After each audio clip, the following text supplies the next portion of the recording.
Hello and welcome to Dario's Comic School, and today we take a look at a BuffDude comics, and it's called Time for the Cut. And as you can see, this one is definitely inspired by some Miami stuff. How do you call it? Late 80s, 90s, Miami Vice and other stuff. And I don't have the time for the cut. I have only the time for the bulk. And if you want to check out these comics I drew for the BuffDudes, these 3-page comics, check out the previous video. This one is Time for the Cut. I will show you the drawings, the original inks, and the thought processes that went into this. And keep it kind of bare bones.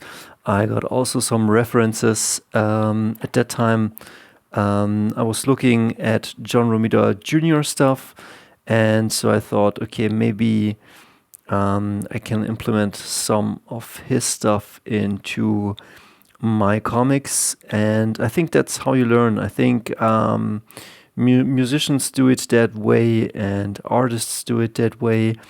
And probably every craft you learn, you gotta have a master, something to copy, some mentorship, and something to riff off. And yeah, that's then what you become. So I don't know what John Romita Jr. is. Definitely he has some Kirby influences, and yeah. So let's start. So the BuffDudes went and did Time for the Bulk, and then there was time to make a cutting book. And because they had already done a bulking thing where it's about training and eating and being kind of inspirational, so here with the bulking they went with their Conan the Barbarian style thing, and I digged it. I loved it very much, and that's why we got along so much, because like we liked the same movies, the same themes, and I think that is when you got a love child, when people come together and have a similar taste and a similar similar taste and style. And as you can see, I kept also the colors. Like I use I think it's the 63 color palette from Marvel. I found it somewhere on Google. Maybe I will link it up here, or check my playlists on how I paint my stuff, and I will switch this up. But for commission work or comic work, I stay in my lane until I find something new, and that's sometimes very organic how things develop, so you don't have to force always change or try out new stuff just for trying out new stuff. Sometimes you need to stay or become consistent so you can just deliver great work. So let me show you the pages. I got it printed out in A4. I think the end format then would have been an A5, and I drew this one on very big paper, like Bristol board size, and it's good to draw big. It allows you to have space to put down the inks you really want, and to go in and add detail, even if you see that it's not very, very detailed here, but it just gives you space to draw, and you need that. Like the less space you have, I would say, it's not general, but the worse the drawings get. But because can you see, like this panel, this is drawn, the originals on A4. I was kind of not saving time, but I was thinking, okay, the end format is much smaller, so why then draw on a bigger scale? Maybe I can do it on A4. But as you can see here, with a Corvette or a car, would I have, if I would have drawn on a bigger page, maybe like I had more space for the drawings to make them a bit more detailed, but just some thoughts. So let's look at this. Like this is the page. This is the first page. Looks pretty neat, I would say. Like look at this. This is the first page. Pretty cool colors, and sometimes I start just putting in colors at the top, and then I work my way down and see what my intuition tells me. Then this is page 2, and yeah, also pretty cool. And this is page 3, and I don't know, I think the deadline was getting closer, so this one a bit more simpler, and I think I didn't go too crazy with the colors. But now in retrospect, I kind of, not that I regret it, but I would have loved to put in a bit more touches in here. As you can see, I put just one tone into these colors, and I did just put one skin color into these. So I kind of stayed consistent, but nowadays I do it a bit like this, that as you can see, you have here 2 browns, a dark brown and a light brown, and or here you have 2 blues, a dark blue. There are 2 light blues, but a 2-tone. And as you can see here on the metal, the bright sides are just left white. And I use now a bit more of that coloring technique, although you can see the older comics from the 90s had also just like one skin tone, and then I think here is some brushing work, but yeah, I kind of switched it up. So let's go into the first pages, and let's show you the thought behind this. So Hudson, we worked like this. Like Hudson usually hit me up and told me, we have an idea, we want to do this, like the cutting book. We did together the bulking book. We did something like this, but we were thinking like more of Miami Vice and something like cutting. And then sometimes if the idea is not fleshed out, I go in and I say, okay, let me cook up something on a paper. I didn't find I didn't look for my sketches, but rest assured that I had a bunch of paper with sketches. Maybe I find them and show them to you if you're interested. But it's like rough sketches, like coming up with the ideas.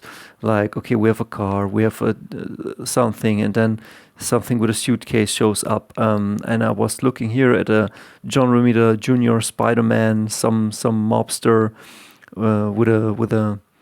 with a case, and then we open it up and it says time for the cut. So I was totally sold on it, but then I came up with some classic, how do you say, late 80s, early 90s, Miami style. We got a Corvette, and some things like Hudson wrote me. I think he wrote me something like, yeah, they are on a pier, and then they meet a guy, and they look at that guy, and that guy opens a briefcase, a suitcase, and in there it's written time for the cut. And then they race with their Corvette to a certain place, and then they start working out, running, jogging, giving it all they have.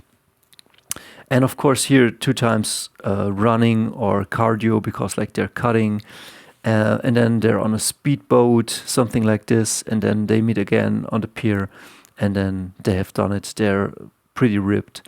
And again, I would have loved to put in here a bit more tones, just to make it look a bit more 3D, but at the time, and also the drawings are not as good as they could be today.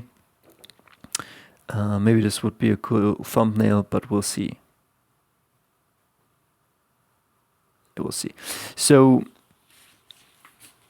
let me go. So they show up, so they meet on the pier, they leave their Corvette there, totally messed up size. Like, I don't know, like the car is in the front, they're in the back, but somehow doesn't really like, you know what I mean, like 3-dimensional stuff doesn't really work that way. But okay, but you know, they're on a pier.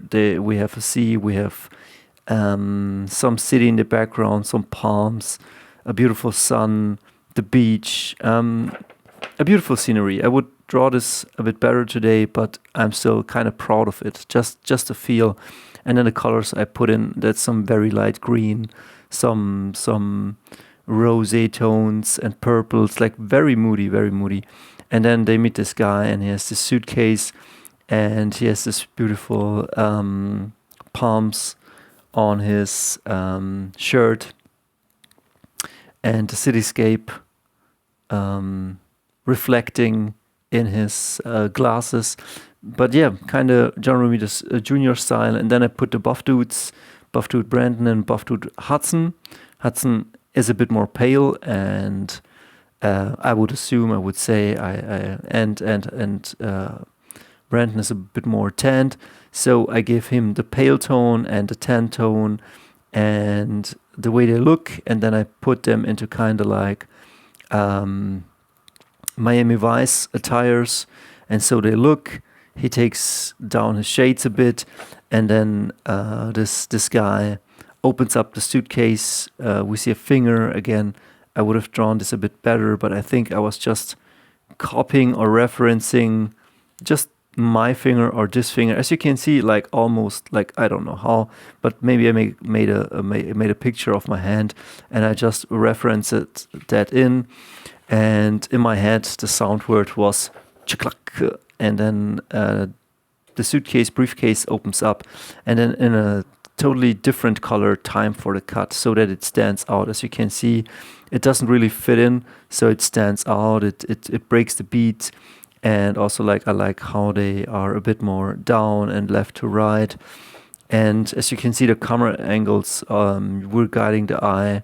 We're going here, then we come back here, then we go here, then we come down here, and never forget that. And then we come here, and yeah, I did forget Los Angeles, dusk. So they meet up with this guy, and then they race towards, I don't know what they're racing towards, but we didn't have a moment to lose. And that's cool. Like, sun is going down, I don't know, Miami in the background, this beautiful Corvette they wanted me to have, and they wanted to show on the Corvette the boss or something like this.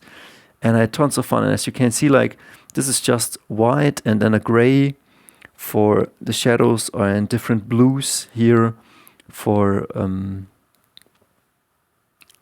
let me show you this. Yeah, kind of cool. Like, I would have drawn the car a bit better, but it was a bit small. So with a bit more time and a bit bigger, yeah. But still, kind of proud of these pages. And then we enter the second page. And I think the latest could have been a bit more beautiful, but it was the best I could deliver. I think this was from 2017. Yeah, we have it here. I will show you in a second when we go to the original inks. It says 24th October 2017. So I was doing this in October. And as you can see, I was pulling out all my Beach Babes, late 80s, early 90s.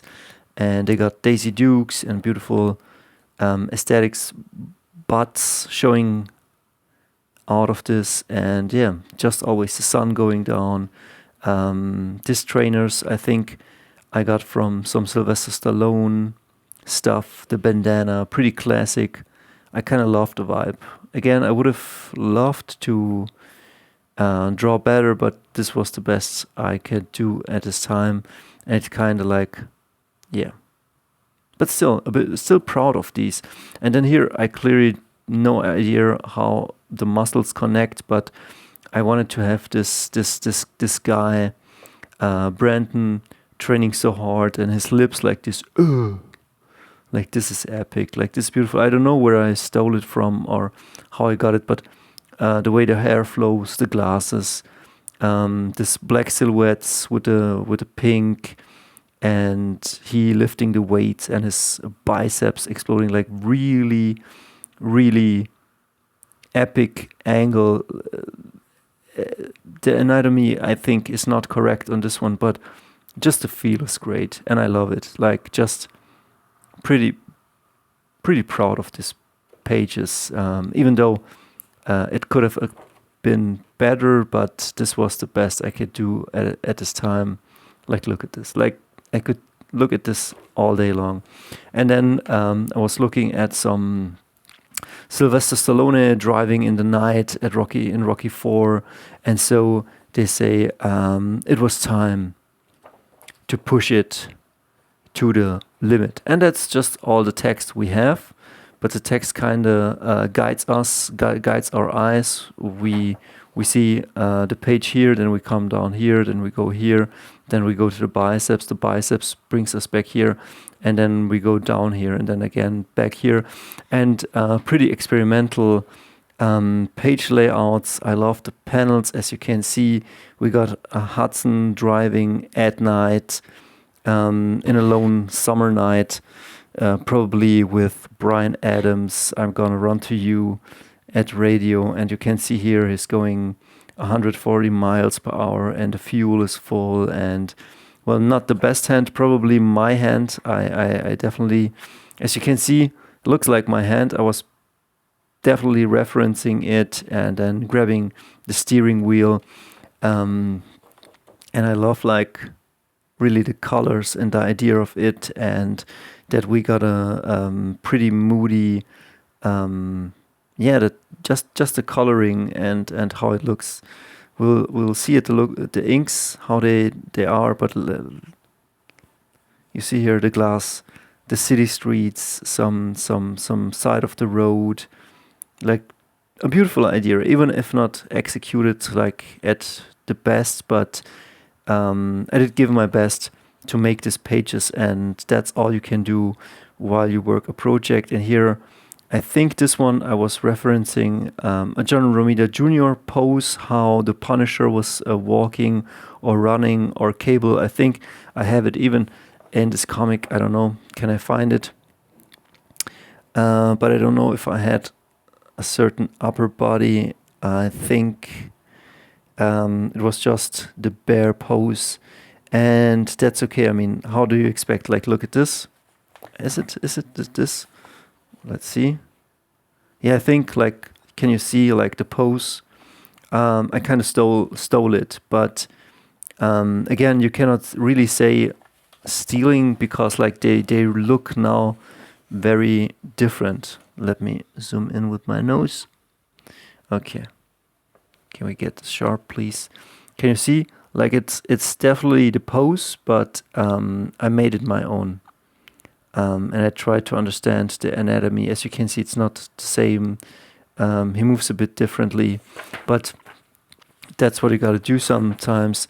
And then I think I was just looking, or just completing the anatomy I had. And as you can see in the foreground, everything that is in the foreground is a bit thicker. It has thicker outlines, so we get the illusion of depth and space. And in the background, Hudson, and I don't know why he has a black eye. I should have cleaned that one up, but yeah. But definitely proud of the feeling and look of this page. I mean, a lot going on, not everything really to a certain mastery, but definitely a great feel and a great look. And then on the back page, and I wish I would have added a few more details here, like in the sea, some brighter blue, or even a white, so we could have seen a bit better the waves. You've got to know the rules before you can break them, otherwise it's no fun. So they use their speedboat. They get here to the pier again, and they say, it's done, excellent. One last thing, you never told me your names. We're the BuffDudes.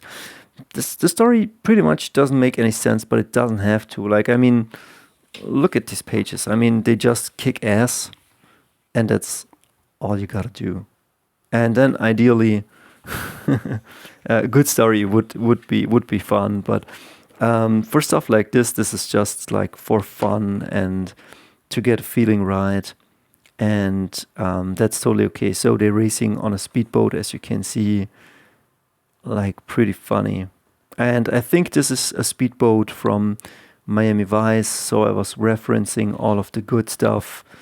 And here at the pier, doesn't look so good, the drawings. Again, if I would have drawn on a bigger paper and not just A4, I would have had the time and the space to create better artwork. So to draw big on Bristol board can be very good. For some other projects, it's definitely okay to use smaller paper or same size paper. And then you will see, I think on the last page, they look a bit different. Here I had drawn them up, well, they didn't look as good, or I changed up a bit the size or something like, but I did change the faces then, and I kind of look like the faces I've drawn here, but the BuffDudes don't really look like this, so I try to make it a bit better, but we'll come to that. And I wish I would have put in some dual tones or some rim lights. It would have added a lot more to these drawings. And that was it. So now we come to the inks, and let me show you. I won't get them out of the sleeves, but yeah, this is pretty much the original page. And as you can see, some blue lines in this, and